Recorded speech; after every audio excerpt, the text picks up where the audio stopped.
दोस्तों नमस्कार, मैं अर्जुन शिला मेरे यूट्यूब चैनल शिला शेखावटी में आपका हार्दिक स्वागत है। दोस्तों, दक्षता आधारित आकलन मसरा क्या है, इसकी विस्तृत जानकारी आपको मैं बताने जा रहा हूं, तो कृपया मेरे वीडियो को देखें और जानिए कि क्या है एमएसआरए।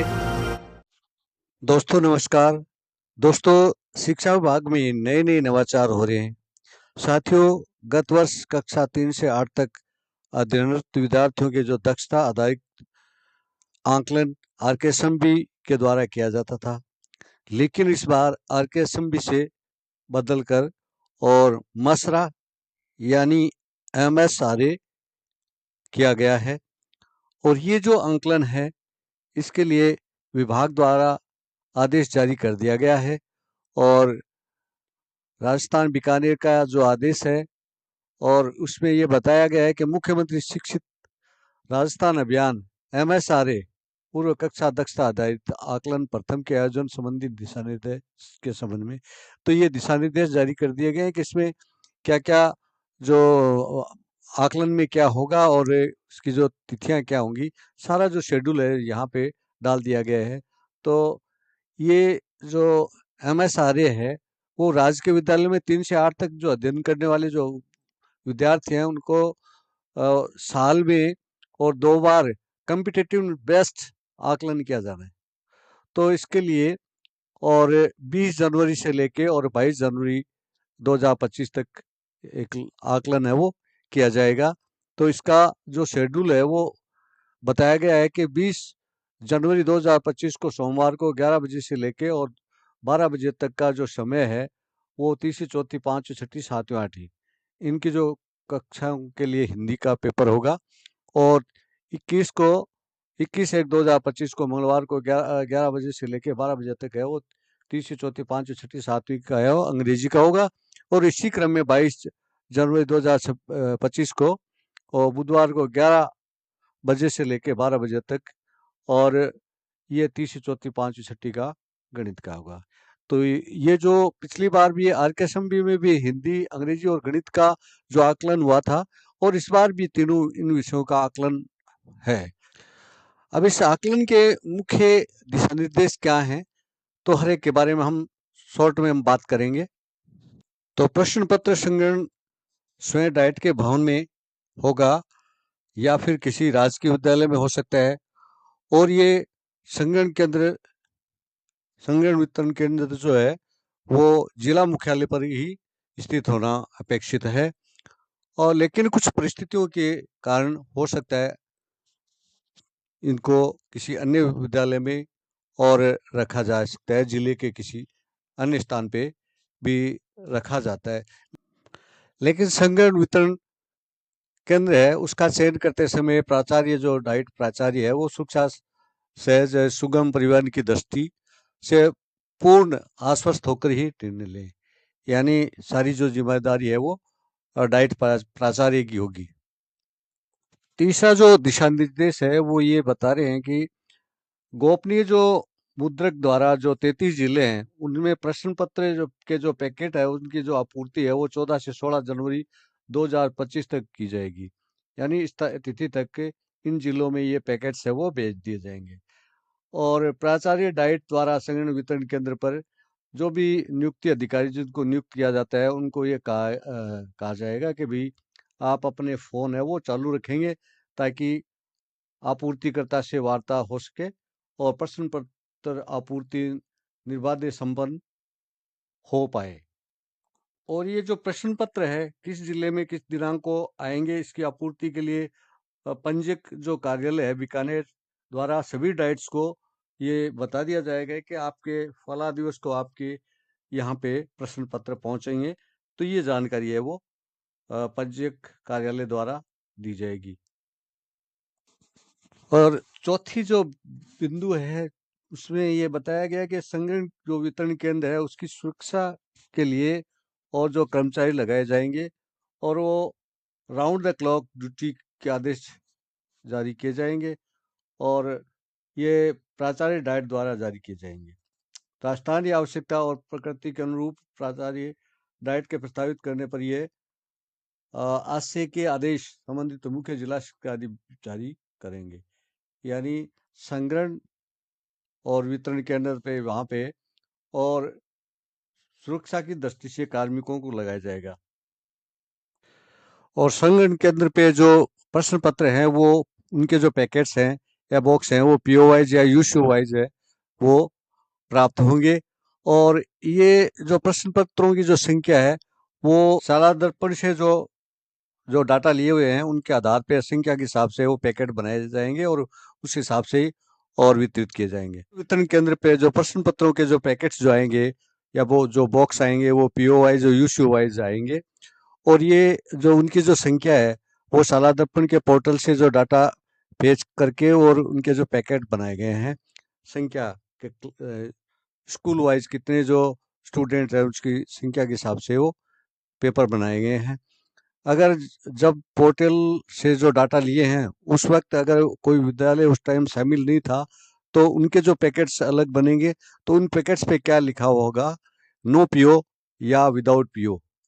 हालांकि पीओ और यूसीओ वाइज ये पैकेट्स आएंगे, लेकिन नो पीओ नो सीओ या विदाउट पीओ के नाम से जो पैकेट्स आएंगे तो उनके ऊपर जिला संग्रहण वितरण केंद्र पर प्राप्त होते ही खोला जाएगा तथा उसमें रखी गई विद्यालयों की सूची का अवलोकन कर उसको पीओ यूसीओ द्वारा निर्धारित किया जाएगा। इसके बाद इन सभी विद्यालयों के समस्त प्रश्न पत्रों के पैकेट्स को संबंधित पीओ यूसीओ के पैकेट बॉक्स के साथ टैग कर दिया जाएगा।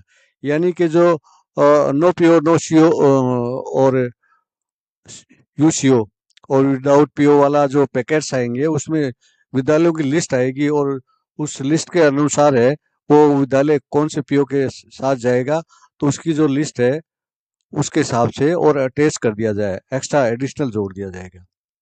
तो ये जो काम है 17/1/2025 से पहले कोई विद्यालय ऐसा न बचे जो किसी पीओ यूसीओ के साथ मैप न हो।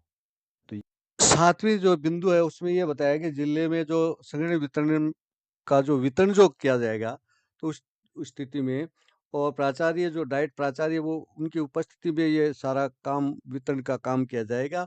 और वितरण का जो कार्यक्रम है जो जिला समान परीक्षा है उसी के अनुरूप किया जाएगा।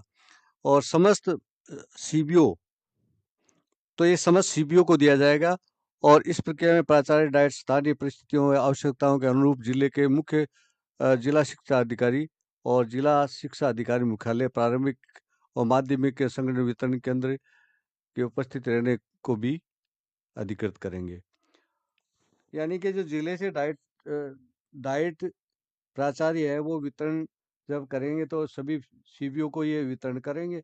अब सीबीओ जिले से जो डाइट से जो पेपर लेके आएंगे वो अपने पैकेट्स है वो लेके और अपने परिक्षेत्र में वहाँ पे आएंगे और अपने ऑफिस से अपने जो पीओ अंतर्गत जो पीओ है यूसीओ है उन सभी को ये पैकेट्स है वितरित करेंगे।